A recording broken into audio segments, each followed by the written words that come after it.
اتبرعت ب 10000 دولار. لا خدت ال 10 بعد كده بعد اذنك، لا بعد اذنك يا دكتور، اي صوره اطلبها اقول لهم دكتور حسن عايز يشوفها.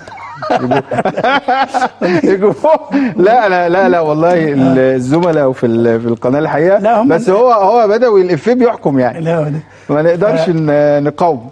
بعد كده بقى بدات تظهر بقى الخضه الرابعه اللي انا بقول لك عليها. قالوا هنبني يميت ونبني سينا وهنبني قريه الفيروز وبتاع. وبدات الناس تتبرع لقريه الفيروز، وانا واحد من الناس اللي نزلت بقى. انا كنت في السعوديه بقى عندي فلوس، دفعت 10000 دولار، لا خدت ال 10000 دولار ولا بنوا فيروز. فاقسمت على نفسي وقلت اولى بنا باطن الارض من ظهرها. اذا انا بشتغل في المملكه العربيه السعوديه وسايب وانا عضو منتدب للجلف دينش ديري، وبسافر فرنسا وبسافر هنا وبسافر هنا عشان نعمل فلوس، والله العظيم لا ارجع ابني يميت اللي هداها الحقد الاسرائيلي. ده كان القرار.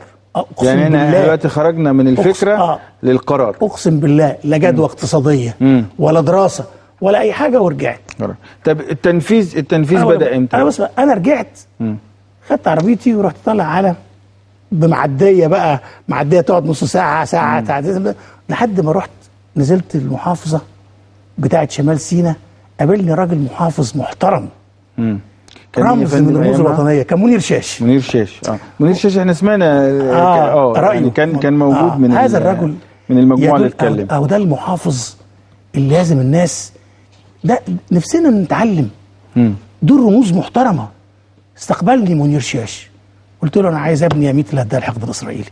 وعلى فكره انا كاتب سيناء بوابه مصر القرن الحادي والعشرين، وهو اللي كاتب لي المقدمه وسيناء كتاب صدر امتى في ده سنه كام؟ طلع بقى ايه، انا لي 14 اصدار لسيناء.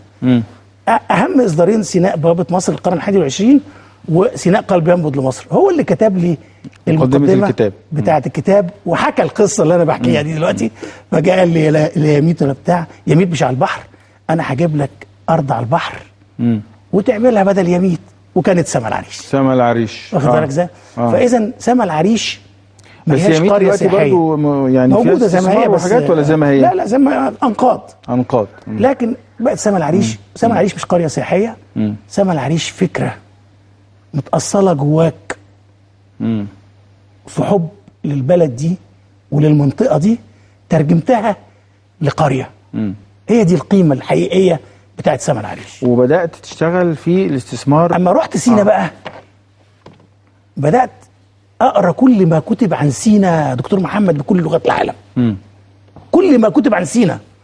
ورحت قعدت 3 شهور في واشنطن عشان اروح مكتبه الشرق الاوسط، وصورت كل ما كتب عن سينا هناك. حتى الدراسات الاسرائيليه اللي موجوده عن سينا في فتره الاحتلال جبتها. واصبحت عندي اكبر مرجعيه علميه عن سينا. دراسات ديمز اند مور، دراسات الجايكا اليابانيه، دراسات كل ما كتب عن سينا، حتى القوات المسلحه. وطبعا كان اللي كتب عن سينا بالعربي في مصر كان قليل للاسف. بس هقول لك، بس اعظم ما كتب عن سينا برضو كان في دراسه عملها القوات المسلحه الحقيقه. واخد بالك ازاي؟ جبنا كل الدراسات دي، واعتقد دراسه الدكتور الله يرحمه جمال حمدان. طبعا جمال حمدان ده بص بقى، جمال حمدان ده حدوته تانية خالص لوحده. وكان بيتكلم عن سينا جمال حمدان بالجغرافيا والتاريخ، بالموقع، شخصيه المكان. بالموقع والموضع. جمال حمدان كتاباته عن سينا مش مفردات لغه. جمال حمدان كتاباته عن سينا مستقبل ورؤيه. كان بيحلم بمصر، ولازم نعيد للذاكره ما كتبه جمال حمدان عشان نستخلص وننطلق لمستقبل افضل. اتبنت بقى على فكره الاستثمار، اتبنى على ايه وايه يا دكتور؟ الاستثمار اتبنى هناك بقى منطلقاته كانت اما بدات بقى سما العريش ما كانتش ليها جدوى، لان كان ساعتها الدوله نفسها بتبني حاجه اسمها مراقيه في الساحل الشمالي الغربي، وانا ببني في الساحل الشمالي الشرقي. حتى الدوله لما بدات تروح لسينا راحت للجنوب، ما راحتش للشمال، شرم الشيخ. فانا كنت عكس كل الناس. انت في العريش. انا في العريش، في المواجهه. لان انا كنت شاعر ان المواجهه الحقيقيه هي في الشمال وفي الوسط. احنا ملناش حدود مع الاخر. وحينما اقول الاخر اعني اسرائيل 220 كيلو و14 كيلو مع غزه، وغزه دي مننا ومنها بتاعتنا. فيعني لا ما هو مش اسرائيل ده مش اخر اخر التاني اخر وتظل اخر. لا واخد بالك. فبدانا نروح، احنا كان لازم نروح في المنطقه دي، والوادي موجود في العريش. واذا اردت انك توجد الكثافه السكانيه وتعالج العلاقه المختله بين المكان والسكان، عليك بالوادي، والوادي يعني العريش. والنهضه كلها اللي في سينا لازم تبدا من العريش. تبدا من العريش، واخد بالك ازاي؟ ومن وادي العريش بالذات. فبدات اتجه هناك، بدات بقى ادرس، فبدات ازعم ان انا اكتر واحد قرا عن سينا، جمع عن سينا، فهم عن سينا.